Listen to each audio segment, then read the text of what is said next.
Welcome to this episode of Temple Beth Am's Are You Coming Back? Personal, candid conversations with Jewish thought leaders across the country on the future of Jewish practice, hosted by Rabbi Cantor Hillary Chorny. Senator Joe Lieberman has had a lot of titles. He's been a committee member, he's been a lawyer, he's also Saba or Papi, as he's known to his grandchildren. And he's a Jew in the pew and a synagogue member. And he sat down with me to talk about life during the pandemic, what it's been like for him, and how much he can't wait to return. Stay tuned for Are You Coming Back? I'm honored that you said yes to talking about spiritual life in this time for you. Yeah, it's an interesting topic. Yeah, I mean, you've written about it. You've written about it, not just for Jewish people, but for all human beings, how Shabbat alone can just be kind of a gift to people, right? You wrote that book almost a decade ago about it. Right. And I know you think deeply about it. And I wondered if we could start our conversation by having you take me back a year before the pandemic began. Right. And take me back to a Shabbat morning. What was Shabbos like? What was Friday night like? What were you doing before this all started? Yeah, no, I mean, Shabbos really is an anchor of my life, and really a time we always look forward to. I mean, that's funny. I just said to my wife this morning when we were taking our pandemic walk, hey, it's Thursday. Tomorrow's our Shabbat. You know, even though we're not moving around as much for the other 6 days as we used to, it's still, Shabbat is different. So an Erev Shabbat is different. But going back a year, you know, sometimes, I mean, at different times in my life, certainly when I was in the Senate, it was, if I was in Connecticut already, well, it was okay, but you still scrambled to make sure you got home on time. But when we were in Washington, let's say we were voting on a Friday morning, it's just a run to the airport to get the plane. And a lot of little things you end up doing out of necessity. Like we had a wonderful guy who was in the Haven policeman, a dear friend of mine, James Kevin O'Connell, who was with me 30 years, died prematurely of a heart attack. Mm. But, you know, he would, when Hadassah would not be able to go up earlier but come with me Friday, he knew the whole routine to go to the kosher food store to buy the Shabbat meal that Hadassah had ordered. If I may add a little humor here, one of the first times he did it, I said to him when he picked us up at LaGuardia, Jimmy, did you get the food? Oh, I got it. I said, was it okay? He said, well, yeah, everything was fine. He said, but that guy running that store, he should be wearing a mask and having a gun in his hand. I said, why? His prices are a holdup. They're outrageous. I said, okay. Anyway, but now I'm retired, but still quite busy. But I've actually tried in the years, it's now in my 8th year since I left the Senate, actually maybe the beginning of my 9th, that I'm with a law firm in New York, and I'm associated with a lot of different nonprofits, profits. And but I really tried not to work out of the house on Friday. You know, before the pandemic, I was doing a lot of virtual stuff. So anyway, I'm speaking too long, but Hadassah and I really share our love. My wife Hadassah and I share our love of Shabbat. And she does things because of her own upbringing and values that mean so much to me. I mean, the Shabbos table is always set. You know, it's our custom, our minhag, that I buy flowers for the table for her. I'll give you another funny story. Once, when I was a senator, there was a reporter for one of the Capitol Hill newspapers stopped me at the subway there and said, I just wanted to ask you, I'm doing a study. It was around Valentine's Day. How often do you give your wife flowers? I said, once a week. What? So I said, yeah, every Friday I give her cut flowers. So in the article, he writes that I'm clearly the most romantic member of the U.S. Senate. But it was really Shabbat. Anyway, we have a meal. Now we're alone. Before the pandemic, of course, we would either have our kids or grandkids in the neighborhood, two of whom lived within walking distance, or we would go to their houses. And it's been a real deprivation since then. And then we joined a wonderful shul here called the Riverdale Jewish Center. Mm-hmm. And I, whatever the reason, I'm not a daily minyan attender, but I love to go to shul on Friday night and Saturday. We have a wonderful chazan, Shem Kramer. And so that's what I would do. And we'd go to shul. We had I realize, and I'll tell you later, that when I arrived at the Riverdale Jewish Center, during the Haftorah, one of the people who I'd known a little before came over to me and he said, I have to take you out to something. I said, well, the Haftorah is up. No, don't worry, come with me. And went into the kitchen, and there was a Kiddush club, which the rabbi apparently winked at. There were about 15 or 20 people. After a while, my wife said, where are you going? And I said, there's a Kiddush club. So can I come? I said, there's no women there, but why not? They're not going to keep you out. So then she began to come with me and other women. Anyway. I think that might be the only reason why we keep Haftorah. Just so that there's a long enough break when nobody bothers and you can walk out for Kiddush. Look, so we loved it, and the Shabbos nap and all the rest. So, that's a quick trip and a few stories through what Shabbat was before. Yeah. Well, we were just saying in our community last night as we were preparing for the Tanit today and the Chag tonight, with the whole day here, we're using it kind of to mark this year Jewishly. The Jews like to mark time with holidays. Right. So this Purim tonight already is marking almost a year. Do you remember the first thing kind of spiritually, Jewishly, or otherwise that sticks out to you as the first thing that seemed, well, this is not going to be normal for a while in your world? Yeah. So on March 12th, which was a Thursday of last year, I had a speaking engagement, a meeting I was speaking to in Washington. So I flew down, and when I came back, two of my children, both daughters, we have 4 kids, 2 sons, 2 daughters. The daughters were outraged that I'd gotten on the plane.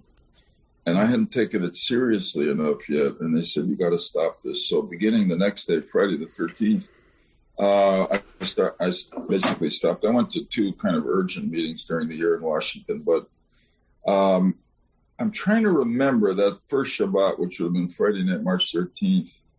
My guess is, I don't know, we might have gone. What happened, the pattern that began is as follows. And it changed Shabbat, really. I began with Hadassah to go on Friday night. Often she doesn't go on Friday night, but Saturday. And we social distance in the shul. So in the main sanctuary, which probably seats about 600, there were 60 or 70. There were a lot of services. And after a little bit, Hadassah didn't want to be inside. She just felt it was risky. And the shul actually started an outdoor minyan, which we went to up on the roof. We say we're not fiddlers on the roof, we're daveners on the roof. And it was okay during March, April, May, during the summer, but then as it got into the winter, we still go, but it can be brutal. So as we got into the winter, we started to stay home. And it was interesting because it changed the whole routine of Shabbat. I haven't gone on Friday except once when our chazan had been away and was back from Israel. I got special permission from my wife to go socially distanced to Friday night to hear him. He does a wonderful Kabbalat Shabbat in Mark. So, sometimes we would stay home when the weather was bad. And it was actually quite special in a different kind of way. We'd sort of get up slowly and not having to get there right on time. The coffee maker was preset or the hot water. And we'd sit and read the newspaper, which is delivered to our door. And then I'd daven, and we would learn. Hadassah and I learned together. It was actually, we hadn't done that in quite a while, and it was quite meaningful to us. And then usually we would take a walk. Now, here's a little this is an adaptation to the pandemic. One late Shabbat morning, it's probably early in the summer, maybe late spring, we were walking through the park, which is kind of across the street and a little bit up from where we are. And it was about 11:30 on Shabbat morning, maybe 11:45. And we saw two couples who are friends of ours sitting at a table there. They had been on a walk. So we sat down with them and we had a lovely talk. Wished them a Shabbat Shalom. And then the following Friday, one of the men, Harry Fader, called me up and said, hey, if you're walking through the Seton Park tomorrow around the same time, the Schusters and we will be there. And I'm bringing herring and chopped liver. And I said, Harry, I'm going to bring a bottle of scotch. So there we were. And we started the Kiddush. And we now have, people began to hear about it. We now have 15 or 20 that meet there, weather allowing, every Shabbat later morning. And all this says is, it's not really the Kiddush. It is the Kiddush, but it is the social interaction. And I always knew, but this really got me in touch with the fact that I love the service. I love the davening. I love with a good chazan, but I love it even not because I sing, with myself. I hear myself. But I also obviously love the interaction, the talking to friends, sometimes too much during the davening. And then the Kiddush is a time for that. So this, obviously I wasn't the only one because people are very devoted to coming to this Kiddush. We call it the Kiddush in the park. And so that's how we've adapted. But I must say I really look forward to going back to the regular Shabbos. And incidentally, the other thing that's happened, particularly in the minyan on the roof, and particularly as it's become colder, the davening, which would normally take, we'd go to a minyan that started at 9, and it would probably be over by 11:30. This minyan on the roof never takes more than an hour. And they're davening quickly. There's no sermon. I missed the sermon, believe it or not. I wanted to tell you that, Rabbi. I told my rabbi, I said, I have a shocking admission to make to you, Rabbi. I miss your sermons. Yeah. So, anyway, those are changes before and after. It sounds like you found some amazing adaptations and a way to kind of be in community on Shabbat. Yeah. It sounds like you found a way to keep that community feeling alive. What do you think is the biggest loss during this time, spiritually or communally? Yeah. I mean, look, it is an interesting question.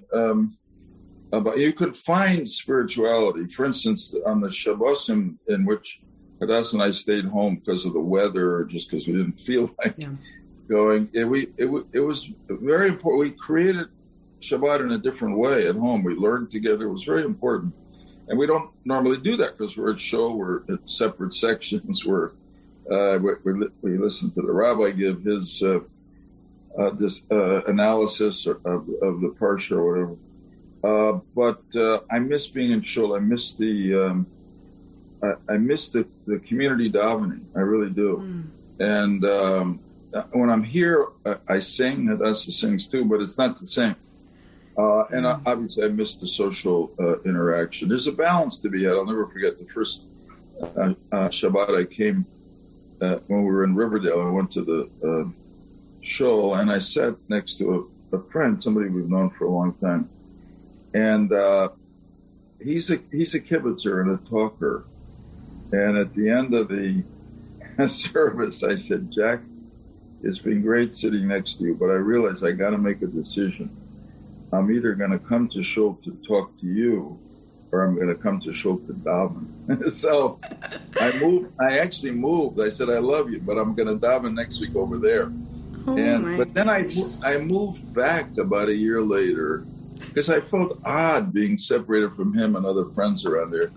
And we've come to a compromise. We talk a little bit, but not too much, leaving room for davening. Anyway, the Rebbeim, all the halakha that says that if you can daven with a minyan, it's important to do it as opposed to davening at home alone. There's a reason for it.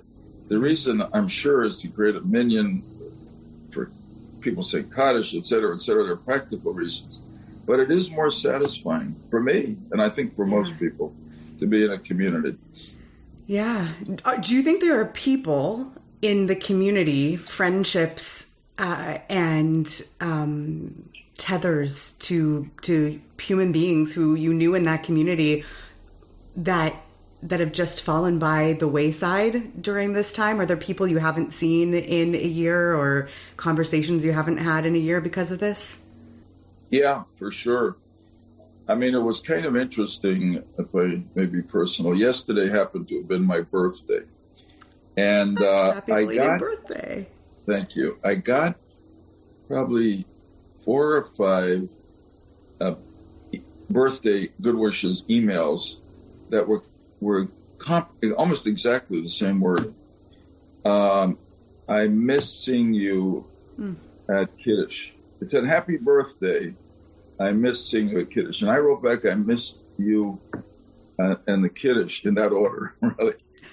So there is clearly some of that. Now, some people you're a little extra close to. There's still a few kosher restaurants open in Riverdale outside. So, some of them we've kept in touch with that way.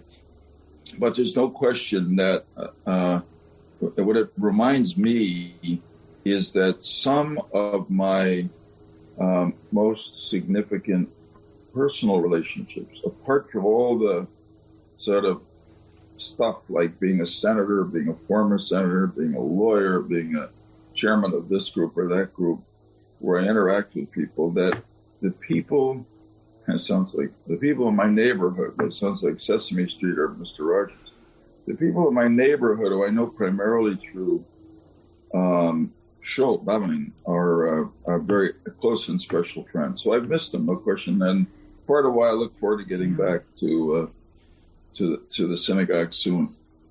Yeah, I remember that feeling too. I lived in Washington Heights for a few years, and we were living on 187th, and we would walk the stairs up to Fort Tryon Jewish Center, which was then being revived by a lot of Hadarniks, right, which I know you know well as an institution. I do. Yeah, back in my seminary days, and I remember we would walk up the stairs, and I would see. I didn't have a date to meet people in the park, but I would see those same people walking up. And I always wondered if they wondered which shul I was going to, because most of them were going to Mount Sinai, and they probably wondered what shul is up there. But there is something about the people in your neighborhood, or even the people you pass on the street when you go to get groceries, and you sort of wonder, where are those characters? Where do they go when we don't pass them on the street? No, it's true. Now, some of them are still there on the street. Yeah. But a lot of them we don't see. You're absolutely right. Yeah. Do you imagine that, I'm thinking back to that 1 hour davening that you're mentioning on the rooftop and trying to picture people going back to the 2.5 hour davening, some of which will be enticing, but some will be a little, a push. How do you think this is going to change the shape, not just of the Riverdale Jewish Center, but anywhere, back at Kesher, anywhere? Yeah. It's a really interesting question. It's hard to believe that it won't change some things, but there's a lot of history and tradition behind that longer service. So, I used to say, not so much on Shabbat, but like on the Yom HaMeroyim, long services, I'd say, this, with all respect, this Moxer needs a good editing. Really. I mean, for instance, in the hour service on the roof at RJC, the davening starts at Nishmat. So, so right away you're gained a whole bunch of time, but it's also halachically okay. They expect us to be davening at home, I suppose, and I do. But I don't know. Every congregation is going to have to work that out. I think there's going to be a push for a certain shortening of the service, since I think, even as I recall, because it's been months, in the indoor socially distanced minyan, it's been somewhat attenuated in part because they're doing more minyanim in that on Shabbat morning and evening in that sanctuary because of the social distancing. So, ultimately the rabbis are going to have to decide that, or the congregations will really, really push. I hope there's a balance struck. We don't want to. I don't want to daven for only an hour every Shabbat morning, right. But I don't want to daven for 2.5 or 3 hours either, if it's possible to avoid that. Yeah, well, maybe this will leave some sort of a thumbprint, but it sounds like there are some very specific things that feel missing. Whether or not you do Eladom, whether or not you do a full Pesukei de Zimra, that's one conversation. But like you said, you miss learning from certain voices, from your teacher, from your rabbi. That'll make a return. Yeah, that must return, because that's part of, I think, why we come to Shul. I'm a student of Judaism, but I'm not totally learned it. Maybe nobody ever is, but I need to hear the rabbi's analysis. I need to hear the commentary, and so I miss that. Yeah, there's a lot that I miss too. What about family during this time and reconnecting in Jewish ways? Are you thinking about Pesach coming? Purim, as soon as it's over, is going to lead to Pesach thoughts. What is it like Jewishly with family these days? No, it's difficult. So the kids have been actually almost more protective. The kids in Riverdale, a daughter and son and their spouses and children, they've been actually in some ways more protective of us than we would be of ourselves. They don't want to feel that they gave us the virus. So so far they've only wanted to meet outside. It's been interesting. So we actually have not been together for like a Friday night Shabbat. Our daughter she's the only one that has a backyard of the three of us. And when the winter started, she and her husband bought a pot, like a little see-through tent. And we used it a few times with sides open. So it had the, air going through. But we miss them. And so we tend to see them more on... like Sundays, we see them outside, we take walks. One of the families is very sensitive and doesn't even want to go to the outdoor part of the kosher restaurant here. The other one does, so we see them there. But and then we Zoom a fair amount with our kids, even here. Now, our youngest daughter, and her husband are in Israel. They made Aliyah in 2018 with 5 little boys. And, we really miss them. And we're on WhatsApp video at least once a day. And so we know the costumes that each of the boys is going to wear and all that. But you asked about Pesach. We have reservations to go to Israel. For Pesach, to stay with the kids, but we don't know yet whether we're going to be able to go. So we're waiting. If not, we'll have to make it here. People say, when are you next going to Israel? I said, as soon as I can, as soon as there's an announcement from the Israeli government, I suppose our government, there's a way to go in without feeling you're going to be quarantined forever there. Then we'll go. We'll make reservations and go. So that's normally... We started a tradition about 10 years ago where Papi or Saba or whatever they call me different things, hosts the whole family at Pesach. And we've either done it here at hotels or in Israel. And that's been wonderful, really. So we missed that, and we hope next year we can do it again, probably in Israel. Listening to you talk about your personal life, which is a real treat, it makes me wonder how fascinating it is that you've wound up in this stage in your life during this pandemic, which is true for all of us. It's a little tautological, but it's true for all of us that we are who we are during this pandemic. But it's fascinating that you are mostly a Jew, a Yid, a guy, a grandpa, a papi, a saba, and a lawyer, a professional, but mostly an ex, all of those things. Do you ever wonder or wish or feel grateful that you're in this stage in your life while this is happening and not active senator or candidate for a role? Yeah, it's interesting. I should have thought about it, but I haven't. But it would be much more frustrating, and it'd be if I was still active, and there would be a danger that I would take risks. To go back and forth to Washington to sort of fulfill my responsibilities as a senator. I mean, what's been fascinating to me, this would have been an extremely difficult year without the internet, without Zoom, without the capacity to virtually interact. I mean, I practice law half-time. I teach a course at Yeshiva University.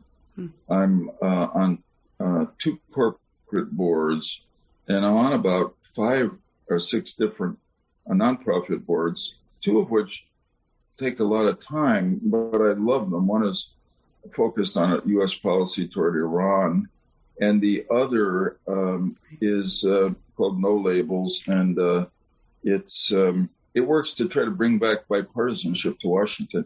But I can do all of that on Zoom, on the internet, and so my days are actually quite busy, but right off from this desk, including not only wonderful interviews about really important subjects like this with you, but I do TV stuff from here. That's what they're accustomed to.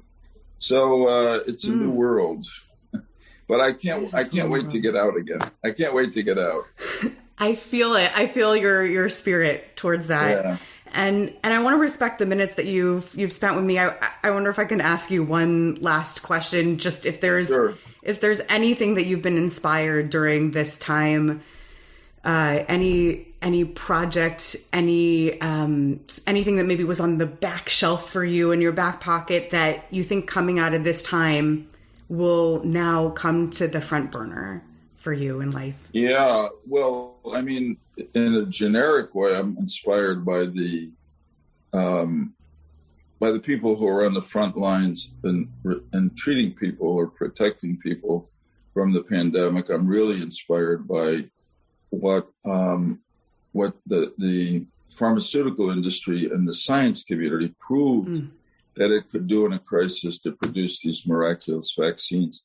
But I will tell you, sort of my nature, I had been thinking for quite a while about writing a book, which is not an autobiography, but a series of recollections of my career that makes the argument for bipartisan centrist government, why from the beginning of the American experience, and really going back to the Torah and the philosophers, Greek, etc., that the middle ground and trying to accommodate differences of opinion, which is very much part of Talmudic dialogue, is critical to our democracy, and we've lost it.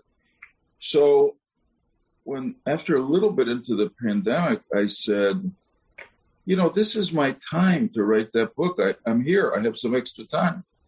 So I did it. And it's going to be published in the fall. It's called The Centrist Solution. And so that's something where I just said, okay. Incidentally, I wrote the Shabbat book in a funny way. Also, I'd thought about it for a long time.